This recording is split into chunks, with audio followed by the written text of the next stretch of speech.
കുടിക്കാൻ പൈപ്പിലും വെള്ളമില്ല, കുറെ കെറ്റിലും വെള്ളമില്ല. കിട്ടി, ശരിക്കും കിട്ടി. നിനക്കും കിട്ടിയാ? ഇതാ കിട്ടില്ലല്ലോ, ഇത് വേറെ കിട്ടില്ല.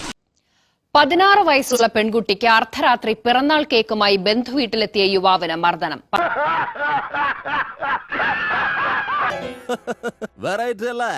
ഒരു പ്രത്യേക ജീവിതമല്ലേ.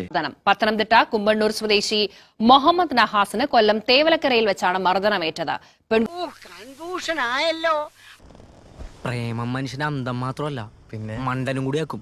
പെൺകുട്ടിയുടെ ബന്ധുക്കളുടെ പരാതിയിൽ യുവാവിനെതിരെ ചവറ തെക്കും ഭാഗം പോലീസ് പോക്സോ കേസ് ചുമത്തി കേസെടുത്തു. കോന്നി സ്വദേശിനിയായ പെൺകുട്ടി കൊല്ലം തേവലക്കരയിലെ ബന്ധുവീട്ടിലുണ്ടെന്ന വിവരമറിഞ്ഞാണ് മുഹമ്മദ് നഹാസ് പത്തനംതിട്ട കുമ്മണ്ണൂരിൽ നിന്ന് തിങ്കളാഴ്ച രാത്രി ബൈക്കിൽ പുറപ്പെട്ടത്. വെട്ടിയിട്ട വാഴത്തണ്ട് പോലെ കിടപ്പ് കണ്ടേലാപ്പ. സത്യത്തിൽ ഇന്നലെ എന്താണ് സംഭവിച്ചത്? ഒന്ന് കുനിഞ്ഞു. ഏതോ ഒരു അജ്ഞാത ശക്തി, പിന്നൊന്നും ഓർമ്മയില്ലടോ. കുനിഞ്ഞ മർമ്മ അടിച്ചോണ്ട് പോണ നാടല്ലേ പിള്ളേച്ച. അർദ്ധരാത്രി തേവലക്കരയിൽ പെൺകുട്ടി താമസിക്കുന്ന വീട്ടിലെത്തി. രാത്രി പിറന്നാൾ കേക്ക് മുറിക്കാനെത്തിയപ്പോൾ ഇവിടെ വെച്ച് പെൺകുട്ടിയുടെ ബന്ധുക്കൾ മർദ്ദിച്ചെന്നാണ് മുഹമ്മദ് നഹാസിന്റെ ആരോപണം.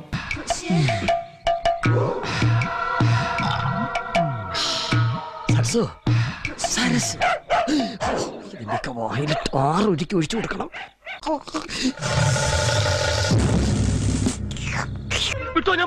നിന്റെ പരിശ്രമം കണ്ടപ്പോഴേ എനിക്കറിയായിരുന്നു നീ കയറി വരുമെന്നും ഈ നിലയിലെത്തുന്നു. എന്തേ ഇത്ര ലേറ്റ് ആയേ?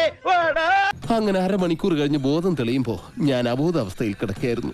ഒരു കണക്കിന് ഞാൻ ലോട്ടിന്ന് എഴുന്നേറ്റ് നേരെ പൈപ്പിന്റെ മുട്ടി പോയിട്ട് മൂത്രം പോയ ജട്ടിയും കഴുകി നേരെ ആശുപത്രിയിലേക്ക് പോയി. ശിവനേ!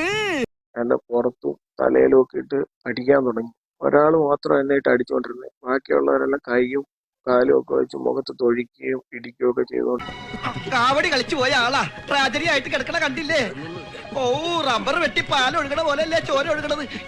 അപ്പുകുട്ടാ, ചോരയാണ് കണ്ടിരിക്കുന്നത്. അവളെ നിനക്ക് തന്നെ കിട്ടുന്ന ലക്ഷണമാ. എങ്കീച്ചില് വയറ്റത്തല്ല, എന്റെ ചങ്കിക്കേറിയാലും ഞാൻ സഹിക്കും.